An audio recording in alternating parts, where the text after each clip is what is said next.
Hoy vamos a hablar del salario mínimo. Vamos a tratar de entender qué es y, por tanto, qué consecuencias puede tener y cuáles ha podido tener ya. Voy a comenzar con una pregunta. Imaginaros que disponéis del poder de fijarle de por vida un salario mínimo a vuestro peor enemigo. ¿Qué salario mínimo le pondríais? ¿Cero o uno muy alto? Bueno, recordad vuestras respuestas y volveremos sobre ello al final del vídeo. El salario mínimo es una herramienta legislativa mediante la cual el Estado fija una retribución mínima para todos los trabajadores por cuenta ajena. Esta retribución, este salario, es el que un trabajador a tiempo completo habría de recibir en un año y percibido como bruto del propio trabajador en 14 pagas para que éste sea legal. Es decir, el Estado establece un límite mínimo de salario para considerar legal un trabajo. Este salario, además, se incrementa cuando hablamos del coste que supone para el empresario que contrata al trabajador, ya que, como dijimos antes, la cantidad marcada como salario mínimo es el bruto del trabajador, de modo que habría que añadirle los costes que carga el empresario de este salario, principalmente su parte de la contribución a la seguridad social, que normalmente ronda el 29% del salario. Esto es importante tenerlo en cuenta, ya que al fin y al cabo el salario sale de la productividad marginal del trabajador, y si su coste salarial total supera esta, simplemente no se puede contratar a este trabajador. Resulta muy útil, para analizar el posible impacto, enunciar el hecho de que establecer un salario mínimo es lo mismo que establecer un control de precios. En este caso, se pone un precio mínimo en el mercado laboral, y como ya vimos en el capítulo 7 de este podcast, los precios mínimos tienden a generar sobreabundancia. Aplicando esta norma para el caso que nos ocupa y en el caso de un mercado laboral adecuadamente funcional, el salario mínimo tendería a crear sobreabundancia de trabajadores, es decir, tendería a generar paro.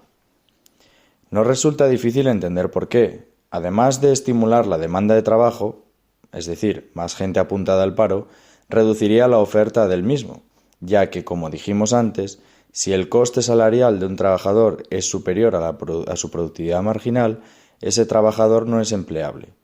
Esto, en un mercado laboral sin este tipo de regulación, no ocurriría, pero en aquellos casos donde se fije un salario mínimo que esté por encima de esa productividad y que ésta no pueda aumentarse de ninguna manera, ese trabajador pasará a estar automáticamente fuera de la ley.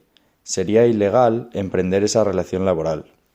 Podemos concluir fácilmente, por tanto, que las personas que más afectadas se verían por un salario mínimo determinado de forma más o menos arbitraria o sin estudios de impacto adecuados serían los trabajadores menos productivos, es decir, los más pobres. Precisamente aquellos a los que se dice querer ayudar con esta medida serían los más perjudicados. Dicho en otras palabras, sus trabajos pasan a ser considerados ilegales por parte del Estado. Ergo, o no desempeñan dicho trabajo o lo desempeñan al margen de la ley, en la economía sumergida, en negro.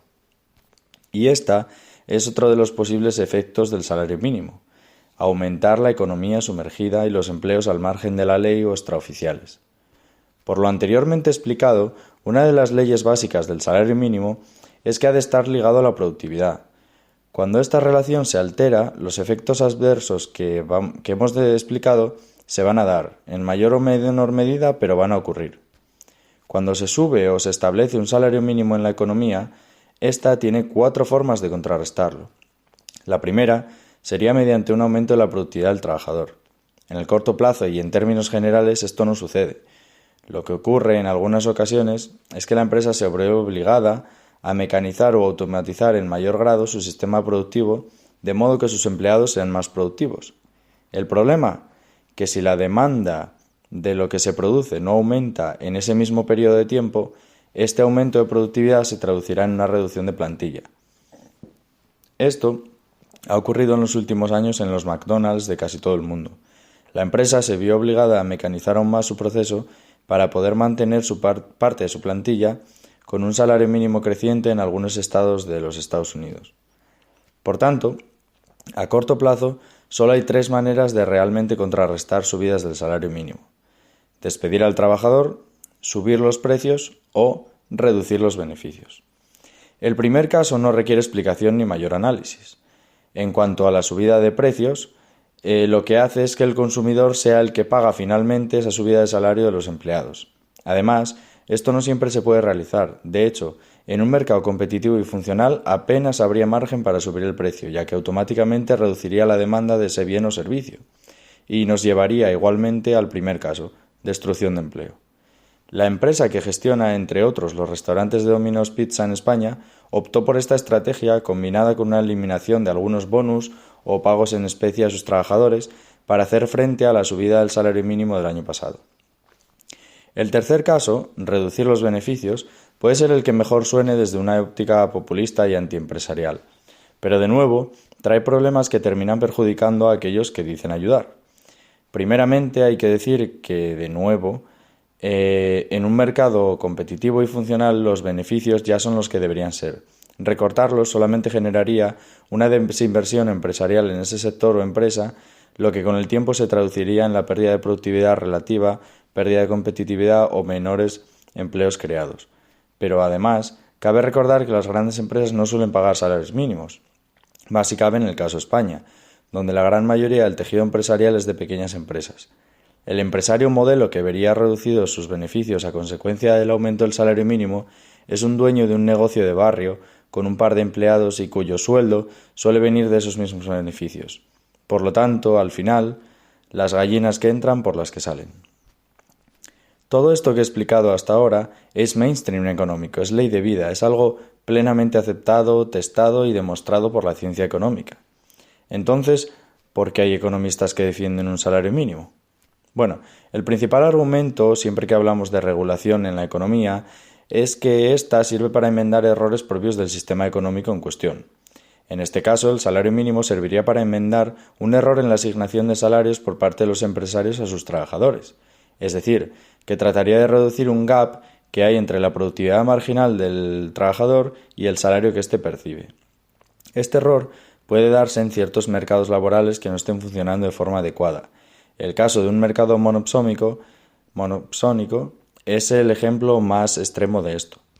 Pero normalmente los mercados laborales competitivos, con pleno empleo y flexibilidad, no adolecen de estos problemas de diferenciales entre salario total y productividad marginal, ya que el propio mercado regula esos diferenciales a sus niveles adecuados.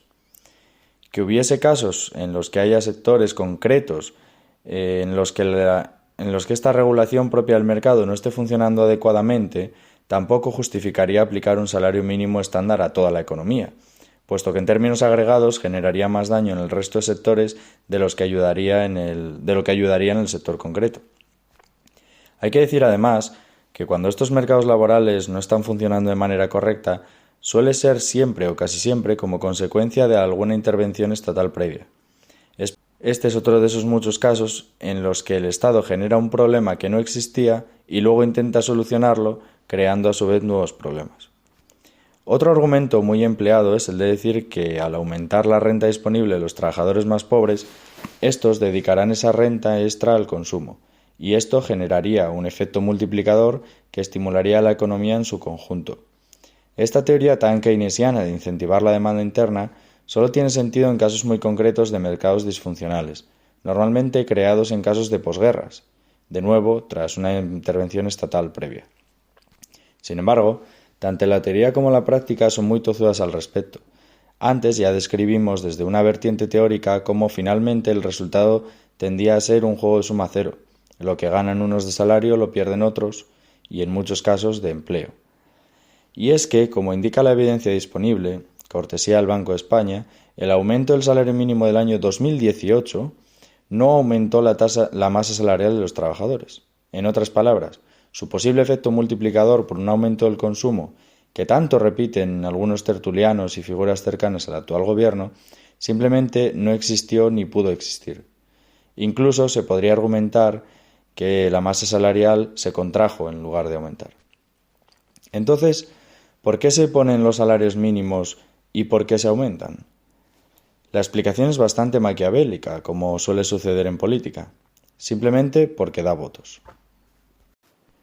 El votante ignorante típico de nuestras democracias piensa que los salarios suben por decreto y que todos los poderes conjuran en su contra para mantenerle con un salario bajo. De modo que, si el político de turno dice que va a aumentar el salario mínimo para que la gente gane más dinero y pueda vivir mejor, ¿quién no va a apoyarlo? ¿Quién no iba a querer que la gente gane más y viva mejor? El problema, como siempre, es que las cosas no son tan sencillas como las pintan. Si el votante supiese el riesgo de un salario mínimo y que los salarios los marca la productividad y no un decreto, pues la cosa cambiaría. El único límite del político populista en este aspecto es el paro. Si una subida del salario mínimo se ve acompasada con un aumento del paro, ahí la gente sí empezaría a ponerse en su contra. Lo que sucede a menudo, en tiempos de bonanza, como es el caso de España actualmente, es que las cifras de paro son suficientemente buenas como para camuflar el impacto negativo que pueda tener la subida del salario mínimo.